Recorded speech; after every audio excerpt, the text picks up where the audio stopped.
Le Code civil, le livre rouge ou bleu selon vos préférences, régit tant de choses de droit civil aux dispositions spécifiques applicables à Mayotte.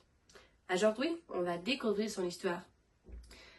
Le Code civil a été créé en 1804, mais la nécessité de codifier la loi a commencé bien plus tôt, déjà dans l'Ancien Régime. Donc, on regarde. À l'époque de l'Ancien Régime, il y avait deux grands systèmes judiciaires, le droit coutumier dans le nord et le droit écrit dans le sud. C'était un gros problème, et le manque d'uniformité était une source de confusion et d'insécurité juridique. Un excellent exemple de ces sentiments est illustré par Voltaire. Un homme qui voyage dans ces pays change de loi presque autant de fois qu'il change de chevaux de poste. Mais regardons ce que cette séparation signifie et comment elle est apparue. Tout d'abord le Nord, plus proche des traditions franco-germaniques de droit. Ici, nous trouvons une variété de coutumes. Celles-ci ont commencé au Xe et XIe siècle, certains même codifiées au IIIe.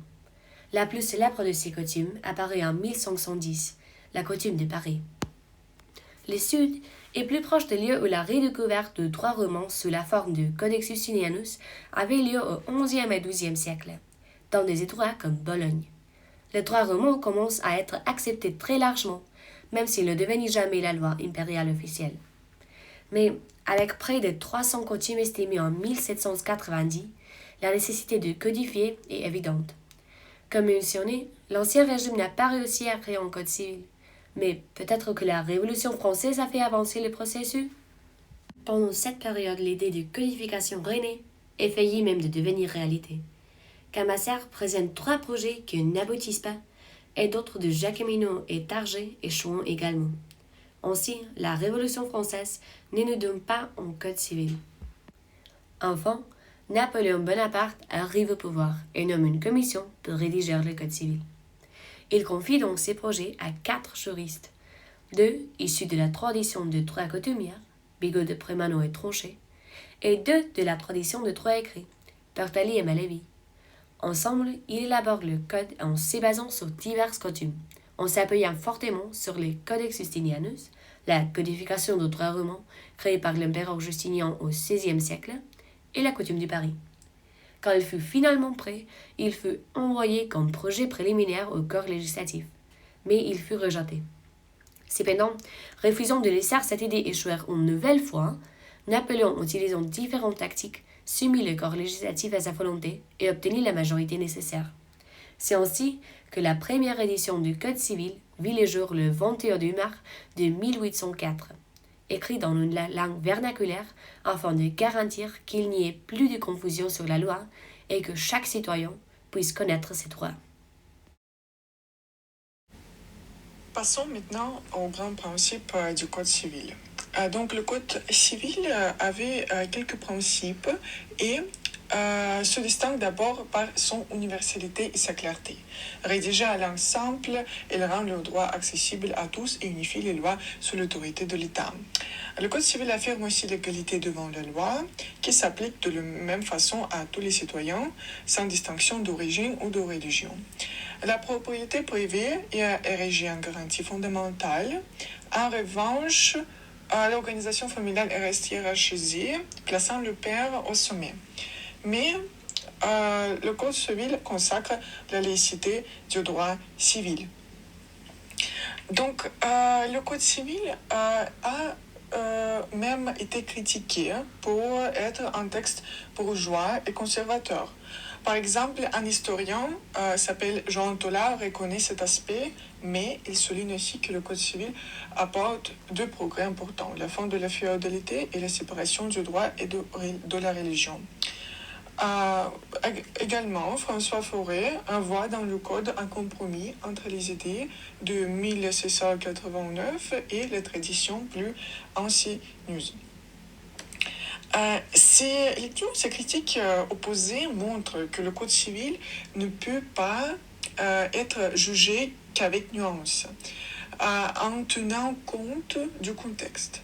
Donc, la liberté et l'égalité civile qui sont représentées et alors un progrès majeur après 15 années d'instabilité juridique. Et donc, il y a aussi une question, comment le Code civil s'évoluer. Pendant plus de 70 ans, il a très peu réformé. Sous la Troisième République, d'importants changements ont été introduits, notamment l'élargissement des droits des femmes mariées, loi de 1938 et 1942. Après 1945, les réformes sont devenues beaucoup plus nombreuses et ont touché presque tous les domaines, en particulier le droit des contrats, profondément modifié par la réforme des années 2010. Mais donc, quelle influence avait le Code civil sur le monde entier? Bigot de Préamenou a dit que le Code civil était la loi particulière des Français et est devenu la loi commune des peuples d'une partie de l'Europe. Donc, l'exportation du Code civil répondait à plusieurs objectifs. À mesure que la France annexait de nouveaux territoires sous la Révolution et puis sous Napoléon, le Code y était appliqué pour unifier le droit et faciliter l'administration.